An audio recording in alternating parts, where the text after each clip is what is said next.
哎，最近我家大胖媳妇换工作了，去大学当老师了。我婆婆听着时候，第一个问我，她教啥呀？我说英语。我婆婆说，她儿子到现在一句哈喽不会说，这事儿学校不知道吗？自己儿子教不会，教大学去了，学校咋想的？我说这就叫桃李满天下，家中皆苦啊，皆苦啊。但大胖媳妇对于这份新工作那是非常兴奋，非常珍惜，但又非常紧张。她吧对教的内容不紧张，她紧张的是她知道她最有名的事儿是曾经把所有衣服都脱了挂门上常用上厕所这个事儿。她就是害怕不管啥时候学生看见她都无法从这个雪儿的角色中解脱出来，影响她授课的这个严肃性。我说这样你也别紧张，我陪着你，咱去学校在各个教室门口都站一会儿，看那些课上的好的教授人咋上的。你呢细致一点观察这个教授的这个动作神态细节，然后你呢模仿外加找规律，越是细节上的东西越注意，照猫画虎8、9不离10。他真跟我那在门口观摩了很久啊。有个教授呢确实神采飞扬的，我俩都非常喜欢。我说你就找个没人地方，你就照他练，为明天做一下彩排，你就像他这样肯定没问题。结果他呢，人家上课时候那种语言表达、动作细节精华他都没学着，人家教授上课中间5分钟前面有个蚊子让他学着了，以为是名师授课技巧呢。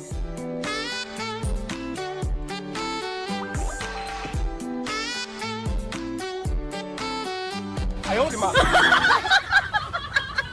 那俩孩子都非常崇拜他爸，要去学校给他爸送饭，和他爸一起吃，让我给他们的爸爸做，怕他爸在学校吃不好。我说他最多是吃不饱，孩子们都来帮忙啊。最后拿铁早达一人带了一份小的，给他爸准备了一个大的，我们就去了。到那俩孩子抱着给他爸精心准备的午餐盒，可爱奔向了爸爸。爸跟饿狼似的，接着饭一把就把小饭盒里孩子午饭倒自己饭盒里了，以为那是给他配的小咸菜呢，幸亏让我一把抢过来了。人家那是我给孩子买的光合星球光合面，你面煮好，小灌汤热一下拌里头，几分钟就能吃上，营养又方便，口味也多，汤鲜面香，菜和肉量也多，别从孩子嘴里叨食了。像你不会做饭也能上手。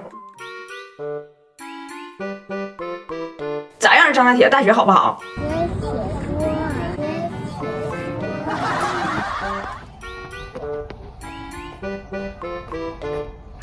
你们牙齿还呢？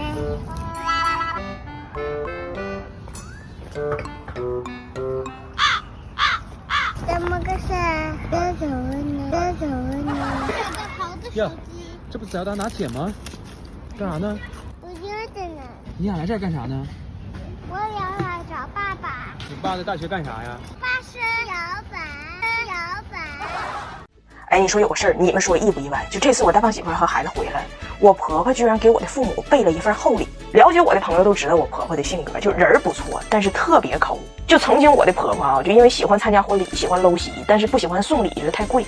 赶上有一次圣诞节，商场土司机打半价，我婆婆直接买了半打，就土司机烤面包片那种的，合人民币150块钱，我婆婆买了半打，全在仓库放着。之后那10年特别热衷于参加婚礼，好送出她这个廉价土司机。哎妈，那土司机才有劲呢！那面包片如果要是薄点的话，好，头5秒还是烤吐司，到第6秒就是烧冥币，直接就冒烟了，就灰飞烟灭了。就都说就是婚姻是爱情的坟墓，我婆婆上坟的时候还给人烧纸。加拿大本来结婚率就低，就那几年没人敢结婚的。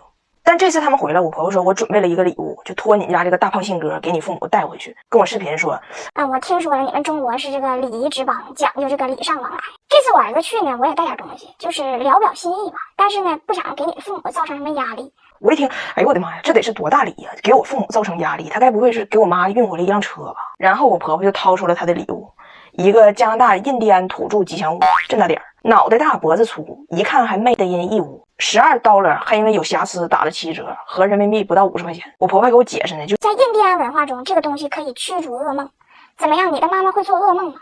我说我的妈妈会做了你 ，You are my mother's 大噩梦。然后我就赶紧偷摸跟我大胖媳妇说，我说这东西你就别往回拿了，你就随便找个借口，你就说礼物太贵，路上被摸了，东西太沉，影响飞机颠簸了，文物涉嫌玛雅遗址被海关稽查收割了。他啥也不拿吧，你好歹还可以怪成文化差异。他拿这个来，那就是破坏双边关系，破坏双边关系。我婆婆说我还没完事呢，我还有一份大礼，这次居然破天荒的给我老公一份家产，一个吹风机，出土于2003年。他说这是他20年前攒钱买的最好的吹风机，自己用一个，就另外一个到现在没舍得用嘛，就今天儿子要走了，决定把它过继给他。然后跟我说，你放心，我已经跟我2个女儿打好招呼了，今天我就拍板，这个事儿就这么办了，就是以免将来卷入没有必要的遗产之争。我寻思这玩意儿有必要争吗？20年前的吹风机吹什么风啊？复古风啊，复古风啊！我说温迪啊，你儿子头发搁哪呢？你给他送吹风机呀？就巧妇难为无毛之炊呀。然后我才知道，我的婆婆温迪以前是个 Tony， 以前是温哥华美容美发界小鼻祖。她说她为什么这么在意呢？她说你们亚洲人就太幸运了，你们不懂，他们的头发太软太细了，而且他们很多头发还少，像我公公我老公这种的，你给他们吹头发那属于高技术工种，你得在一片地中海中央硬吹出来一片海市蜃楼。你劲儿小吧，这海市蜃楼你吹不出来，你劲儿使大了，剩25根你就给吹掉了，吹毛求疵的整的。我说那也大可不必从加拿大带吹风机回来，就你这点需求，来分分分钟给你满足。普通吹风机2到3万转，来分11万，时间缩短好几倍。无刷马达放在那手柄里头，劲儿贼大，就我这头发1分钟基本就吹干。但我估计以我老公那个发量，就这吹风机瞅他一眼，他头就干了。哎，我老早就刷过莱芬的那个创始人，一个秃顶讲吹风机，给我逗稀了。这不相当于小矮人教白雪公主怎么长个，蒲公英教你脱发怎么攻克，外国人教咱们怎么驾驭蹲厕吗？没有用。后来我一想，不对呀，就他才知道痛点呢。人怕出名，猪怕壮，谢顶吹头真怕烫。所以莱芬有芯片黑科技控温，还可以多档位调节，完全不用担心家里有小孩烫着孩子娇嫩的小皮肤，而且声音贼小。虽然他送我妈这一个50块钱的小摆件，但是人家我妈妈还是有格局的。我妈说，等如果他将来来了，咱给他装几个走，咱不差事儿。而且他那2000多，咱那是500多，怎么说呢？让他别有压力了。我的婆婆温迪节目可真多，刚来中国几天，开始挑事儿了，开始告状了，强烈表达了她对我们家庭以及中国中老年人的不解。我昨晚回家，我说我爸呢？温迪说我要跟你好好聊一个事儿，你坐下，我怕你承受不了。我寻思我爸咋的了呢？我坐下，他跟我说 Your father 可能是一个隐藏的酗酒者，就刚才拎着5个酒瓶子走了，而且不是一次了，每天晚上就7点45左右拎着一塑料袋酒瓶子就下楼了，15分钟之内还回来，像没事似的。袋子空了，至少5、6瓶酒就没了，这瘾挺大呀。我很担心我的哥哥。我说我爸平时没有独酌的毛病啊，是不是让你给整抑郁了？然后我爸回来了，我就问我说你拎酒瓶干啥去了？我爸说我换钱去了，楼下有个店，酒瓶能换钱。温迪听着了，哪个店呢？我爸说这点小钱你就别跟我争了呗，咱是一家人，我赚了就等于你赚了。温迪说哥哥，看你这话说的，提感情可就伤钱了啊，伤钱了啊！还有个事儿不理解，我爸喜欢烫脚，前2天端着一盆热水到屋就要烫。你们也知道，中国老头那烫脚水那都直冒烟，我爸呢就很习惯性的把脚往水里沾一下子，呀，再拿出来，让温迪看着了，从远处飞奔过来，哥哥